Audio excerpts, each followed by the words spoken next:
Hello and welcome to our submission for the 2020 CAP problem competition.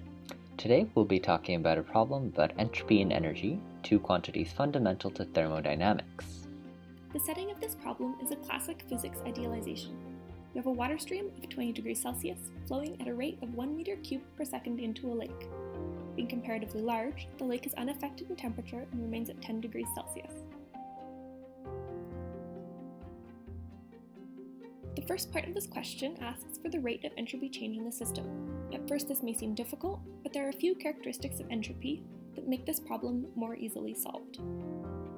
A formal definition of entropy from first principles requires a rather involved derivation. For the sake of time, we'll simply note that entropy can be classically understood as a function of a system's multiplicity, i.e. the number of its possible configurations. This gives entropy two pleasant properties. Firstly, it's extensive. The combined multiplicity of two systems is a product of their independent multiplicities.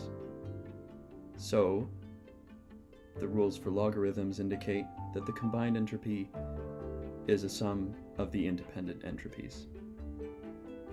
Entropy is also a function of state, being solely dependent on a system's number of allowable configurations in a given state. Consequently, no matter what path the system takes to get from one state to another, the change in entropy between the two states will always be the same.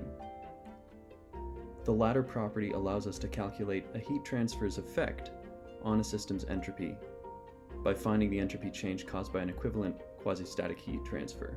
For such a process, temperature equilibrium is quickly reached after each transfer of a small amount of heat. Without going into derivational weeds, entropy change can then be expressed as the equation shown on screen, where T is the temperature of the system we're looking at. When applied to our problem, this allows us to calculate the entropy change of the lake and stream individually, and sum for the overall change. To determine these values, we calculate under quasi-static conditions, and can then apply the answer found to our system due to the path-independent nature of entropy. Starting with the lake, we set delta S equal to the heat transfer, Q, divided by temperature. Then, because the temperature of the lake is constant, Q equals the mass of water entering the lake, multiplied by its specific heat capacity and delta T, which refers to the temperature difference between the stream and the lake. This gives our formula for delta S of the lake. In the case of the stream, its temperature is changing, and so we must instead look at each infinitesimal increment of change. To do so, we use the notation ds is equal to q over t, and replace q with mc dt instead of the previously used mc delta t. We then sum over our range of interest using integration. We are assuming that the heat capacity of water stays constant throughout our temperature range, so we only have the simple integral of 1 over t dt to solve. This gives a ln, with the result of delta S is equal to mc ln T2 over T1. Because we are looking at the change in temperature of the stream water, T2 is the final lake temperature and T1 is the original stream temperature. To find the entropy change of the whole system, we sum the individual changes. Before we are able to substitute numbers in, we first have to convert the given flow rate, V, into mass. We do so by multiplying the flow rate by the mass density of water, ρ. This provides our final equation for the total change in entropy. Once we substitute the numbers in, remembering to convert temperatures into Kelvin, we get our final answer of plus 2.547 kilojoules per Kelvin second. Now for part B. In part B, we imagine the same process as part A, but instead take it to be reversible and ask how much work can be performed from it. Of course, in part A we found that the entropy change was positive and therefore that the process is irreversible. But now we're going to imagine that instead the entropy change is just zero. This seems like a strange question at first, but we pick up on choice words in the question statement that make us realize that we want to treat the entire system like a heat engine. So, let's review heat engine so we can make this connection. A heat engine system is composed of a hot reservoir at temperature TH, a cold reservoir at temperature TC, and the engine itself, which contains the working medium. The engine's function is to take in heat and convert it into useful work. It does this by taking in heat Q in from the hot reservoir, doing useful work W, and then throwing away the waste heat Q out into the cold reservoir. At the end of this one cycle, it would have reverted back to its original state. The usefulness of a heat engine is measured as what we get out over what we put in. This measure we call the efficiency. At this point, we can see the parallels between the heat engines in our lake stream system. Our stream is the hot reservoir, our lake is a cold reservoir, and our engine is just a meter cubed of water that gets exchanged. This way of thinking about the system is useful because we can see from the efficiency expression that we can extract the work, but we still have two problems. For one, we don't know what the efficiency is yet, and for two, we only know what Q out is because that's the heat that flows from the engine to the lake. We don't actually know what Q in is. Fortunately, we have solutions to both of these sub-problems.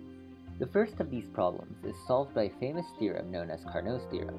This states that all heat engines have efficiency less than or equal to the Carnot efficiency, which is given by 1 minus Tc over Th, where Tc is the temperature of the cold reservoir and Th is the temperature of the hot reservoir.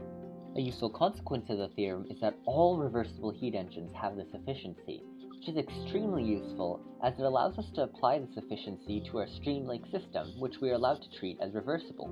Hence, the efficiency of the stream-lake system is given by 1 minus the temperature of the lake over the temperature of the stream, which, after converting our units of Celsius into Kelvin, gives us an efficiency of just over 3%. The solution to the second subproblem comes in the form of the first law of thermodynamics. The first law is really just a statement of energy conservation, where the change in internal energy of a system is given by the sum of the work plus the heat. This is useful for us because for a heat engine after one cycle, the change in internal energy is just 0 because it returns to its original state. Therefore, work plus heat is 0 for one cycle. We may further break up this expression into the work done by the heat engine as well as the heat that flows in and out of the engine in one cycle. Doing so, we can solve for the heat that flows into the engine in one cycle in terms of the work and the heat that flows out. Doing so, we can recast our efficiency expression, which contained an unknown Q in terms of what we want to find, work, and what we know, Q out. We finally have everything we need to construct our solution to part B. We know what the efficiency is, given by the Carnot efficiency, as we assume that our process is reversible. Q out is just the amount of heat that flows from the meter cubed of water into the lake in part A, so we can put in the same values for the flow rate, the density, the heat capacity, and the temperature change of the water to give us 41,800 kilojoules per second of heat transfer. Next, we'll want to rearrange our efficiency expression to solve purely for the work W in terms of the known efficiency and Q out. This is just elementary algebra, as you can see. Finally, substituting in our expressions for the efficiency and the heat flow rate, we obtain the rate of work done by this hypothetically reversible process to be around 1,476 kilojoules per second. Finally, part C. Here, we harness the river for hydroelectric power by erecting a dam and channeling the flow through a turbine, which is 85% efficient.